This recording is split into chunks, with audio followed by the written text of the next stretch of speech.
Dados do Serasa apontam que mais de 3.200 empresas brasileiras apresentaram à Justiça pedido de recuperação judicial só nos últimos 2 anos. Esse resultado é recorde desde a aprovação da Lei de Falências em 2005, texto esse que tem alterações em debate no Congresso Nacional. E para falar um pouco sobre o tema, eu estou em contato agora com o advogado especialista em recuperação judicial e falência, Dr. Sérgio Emerenciano. Olá, doutor, muito obrigado por aceitar o nosso convite para participar aqui do Repercussão Geral. Tudo bem com o senhor? Tudo bem, Lucas. Muito prazer falar contigo e com todos os seus ouvintes. O prazer é todo nosso, doutor. E eu começo aqui pedindo ao senhor que, em termos gerais, nos explique o que estabelece a Lei de Falências e Recuperação Judicial, a nossa lei brasileira, a quem ela se aplica e quais as etapas desse processo, né, do uso dessa ferramenta. A recuperação judicial no Brasil, ela foi instituída no ano de 2005 com o advento da Lei 11.101, né? Ela se aplica a todas as micro, pequenas empresas, empresas de médio e grande porte. Um dos requisitos estabelecidos na lei para que haja, então, a utilização da empresa, dos empresários do instrumento da recuperação judicial é que ela tenha, pelo menos, funcionado pelo período mínimo de 2 anos, né, de constituição, e tenha uma contabilidade relativamente ordem, enfim, que cumpra um pouco com suas obrigações fiscais e contábeis, que façam lá anualmente a entrega dos seus livros e das suas informações perante aos órgãos de fiscalização. O que hoje no Brasil é muito comum, porque toda empresa é obrigada a fazer essas entregas e esses informes perante a Secretaria de Fazenda ou do Estado ou da própria Receita Federal. O que nós temos, basicamente, Lucas, de 2005 para cá, nós tivemos um teste muito forte para que seja demonstrado o porquê de como essa lei ela vem sendo melhorada e como tem salvado muitas empresas, muitos empregos e muita geração de riqueza para o país. Quando a gente pega os números, lá no ano de 2005, logo no início da lei, nós não tivemos mais que 30 recuperações judiciais naquele ano, ou seja, algo muito, muito, muito pequeno ao se compararmos com os números dos últimos 2 anos. Nós até podemos entender que nós tivemos aí 2 anos bastante sofridos em relação aos empresários e à economia de maneira geral. Mas lá no ano de 2005, a lei era nova, mas antes nós tínhamos a antiga concordata. Então, o Instituto, de maneira geral, não era novo. Mas para termos uma ideia, no ano de 2005 tivemos lá 110 pedidos de recuperações judiciais, né? E agora, só nesses últimos 2 anos, nós tivemos mais de 3 mil pedidos de recuperações judiciais. Ou seja, no último ano aí, nós tivemos uma média de 4 pedidos novos de recuperações judiciais no país.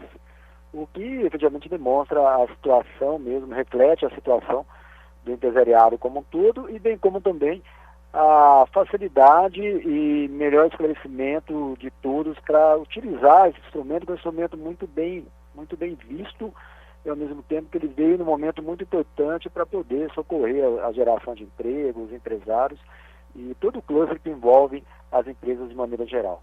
Agora, doutor, explica para a gente no que consiste exatamente o instrumento da recuperação judicial. Qual o passo a passo daquela empresa, o que passa, o que segue aquela empresa que adere a um instrumento?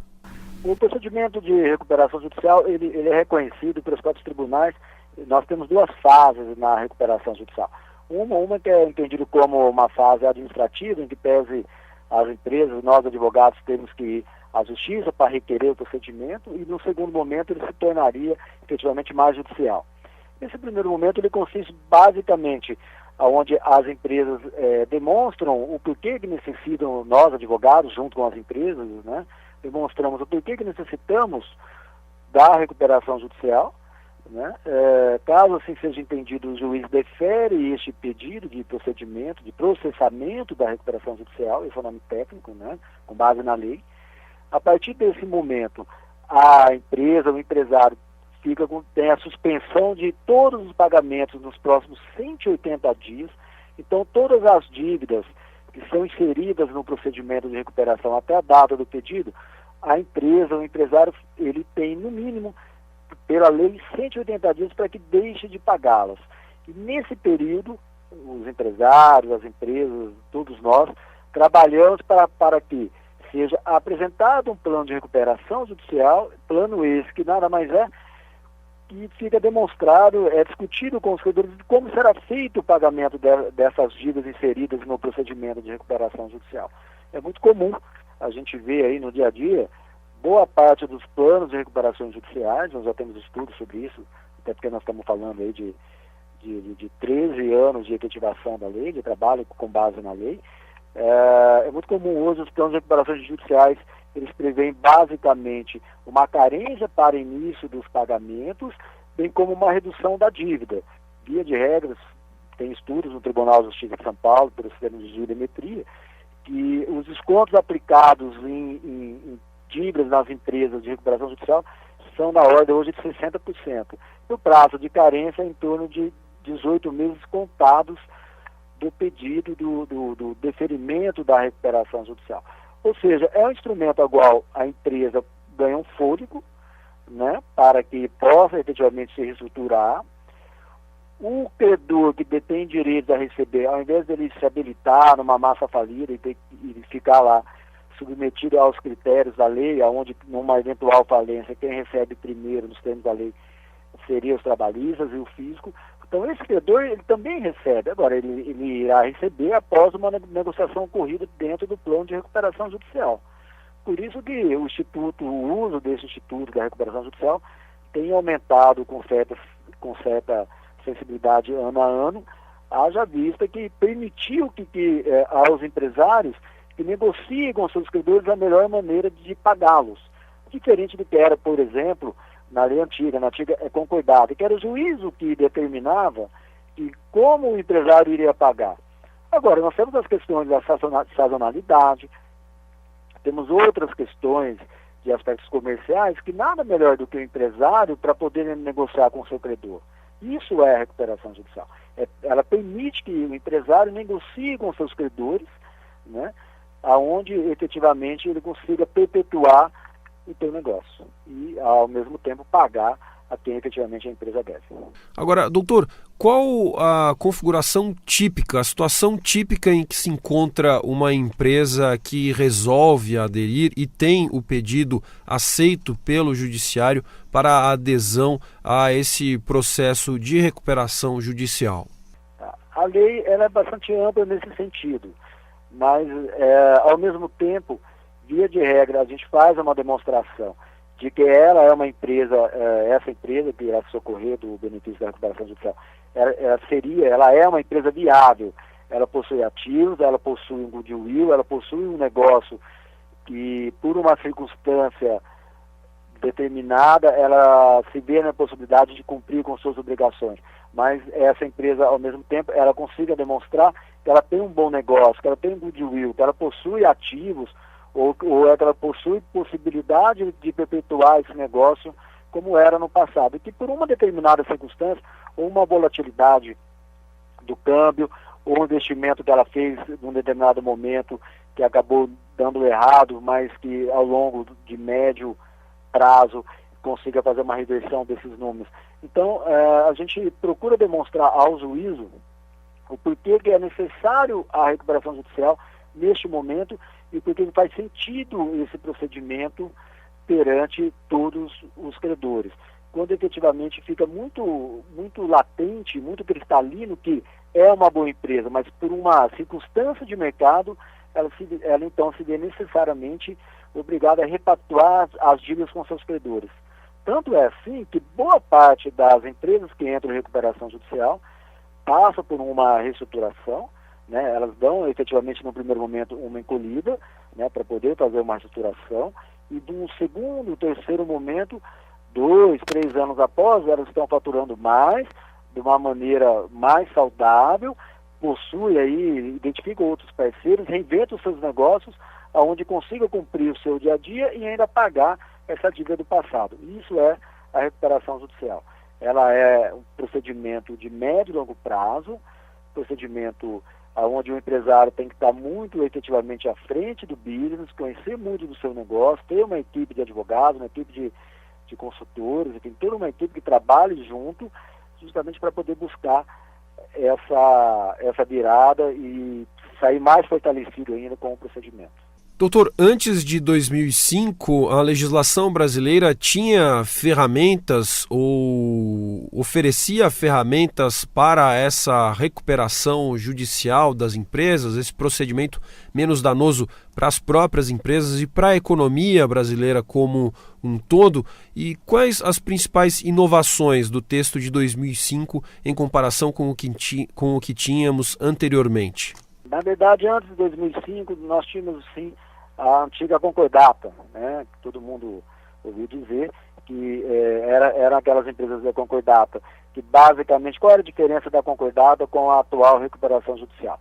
Na concordata, o empresário tinha que pagar no primeiro ano 60% da dívida e no segundo ano 40% de toda a dívida que era inserida dentro da concordata, que era permitido pela lei.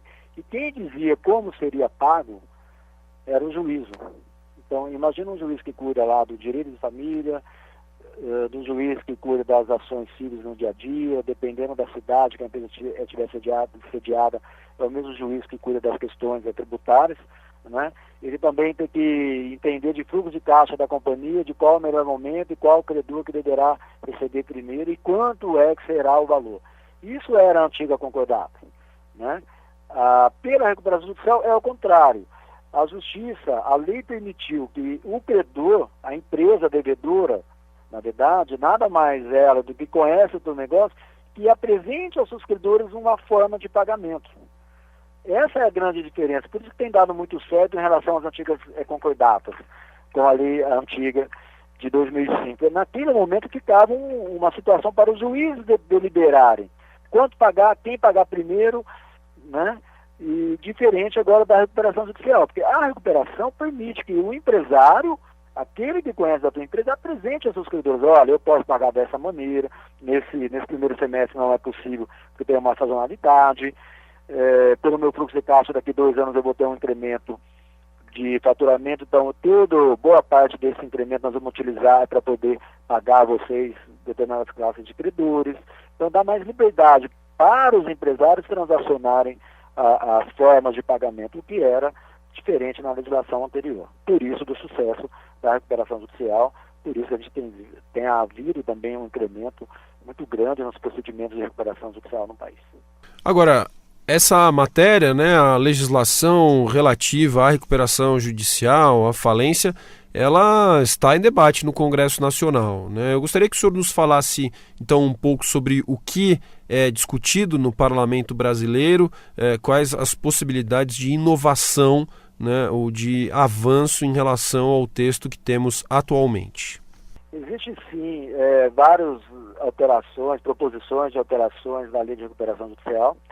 Nós tivemos uma agora no ano de 2015, onde basicamente foi alterado a possibilidade de micro e pequenas empresas participarem do procedimento de recuperação judicial. Já existia na lei original de 2005, mas houve a possibilidade de ser criada uma classe específica, classe de credores específica de micro e pequenas empresas, como são as classes de trabalhadores no procedimento de recuperação judicial. Então alterou substancialmente a estrutura de votação, a estrutura da lei. Mas é algo que foi feito também justamente com o objetivo de proteger os micro e pequenos empresários. Então, aquele micro e pequeno empresário que é credor numa recuperação judicial, ele tem mais poder de barganha em relação, por exemplo, a um banco, né? Porque ele está numa classe específica, como é o caso dos credores trabalhistas, onde eles recebem, primeiramente, nos termos ali, eles recebem em até 1 ano. A micro e pequena empresa não é diferente também, eles podem votar de uma maneira diferenciada. Superado essas alterações do ano de 2015, que foi uma alteração através de uma medida provisória lá, Jabuti, que não era o escopo da alteração, e sim uma alteração de maneira geral das micros e pequenas empresas, superado essa questão, atualmente nós temos, sim, foi formado um grupo de trabalho para que fosse feito, então, discutido melhorias nesse projeto. Esse grupo de trabalho apresentou várias proposições, todos nós fizemos parte, mas ainda não foi possível avançar.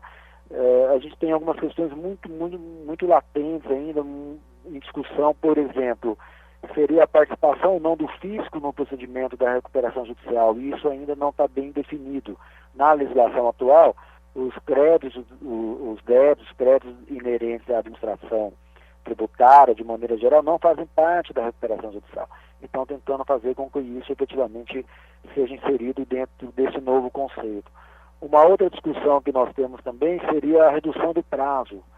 Hoje, pela lei, uma empresa fica sob a supervisão judicial através de um administrador judicial que é nomeado pelo juiz, quando a gente entra com o procedimento de recuperação judicial, por um período de 2 anos. Um período de acompanhamento, onde são apresentados relatórios mensais, dizendo que a empresa é viável, que está indo bem, que está cumprindo com suas obrigações, de maneira geral, dentro da lei, né, dentro efetivamente das possibilidades. Isso é muito tranquilo, né, é importante que haja essa supervisão, mas na nova proposição a gente está tentando também dizer que se as partes convencionadas saírem antes dessa supervisão judicial, que não houvesse problema. Por que isso? Porque a partir do momento que você tem uma recuperação judicial, o plano é aprovado pelos credores, é muito comum que a gente tenha investidores querendo adquirir essas empresas, é muito comum que as empresas façam outras joint ventures, enfim. O mundo dos negócios é muito dinâmico, né? E as empresas em recuperação judicial, de maneira geral, tornaram-se a menina dos olhos de muitos fundos, de muitos grupos do exterior. E quando nós tentamos explicar isso a esses investidores, eles ainda ficam com um pouco de receio, efetivamente, investir numa companhia que está em supervisão, numa companhia ainda que não houve um encerramento por parte do juiz, que pese os credores terem aprovado essa repactuação, mas ainda existe um certo receio. Então, por conta desse conhecimento de mercado, de business mesmo do dia a dia, é que foi necessário, então, discutir algo mais amplo em relação à lei. E o próprio amadurecimento, né, do caso. Toda a lei, ela vai passando por testes, tem uma parte que dá certo, tem outra parte que imaginou-se num determinado momento, quando foi criado ali, fosse funcionar de uma maneira, e a prática nos demonstrou outra. Então, tudo isso, nós, advogados, todo mundo que trabalha muito junto com essa lei, resolvemos, então, de certa maneira, colaborar para que fosse feita essa nova proposição. O governo atual pegou isso no final do ano de dezembro de 2016, criou um grupo específico, houve um grupo muito forte de trabalho entre todos que trabalham, que operam com recuperação judicial, de uma maneira geral no país, mas isso está lá, está sendo discutido, inclusive está lá na Casa Civil, justamente para poder ser melhor ajustado essas questões. Acreditamos que esse ano tenhamos aí alguma novidade em relação a esse assunto, mas independente disso, as empresas continuam, conforme você muito bem disse, mais de 3 mil pedidos de recuperações judiciais num curto espaço de 2 anos. Então é algo que, independente das operações, as empresas se conscientizaram, têm utilizado e tem dado muito certo. Advogado especialista em recuperação judicial e falência, doutor Sérgio Emerenciano, eu quero agradecer imensamente mais uma vez ao senhor por atender ao nosso chamado e falar um pouco aqui ao ouvinte do Repercussão Geral sobre essa questão da recuperação judicial no país. Doutor, muito obrigado e até uma próxima oportunidade. Estamos à sua disposição e a dos seus ouvintes.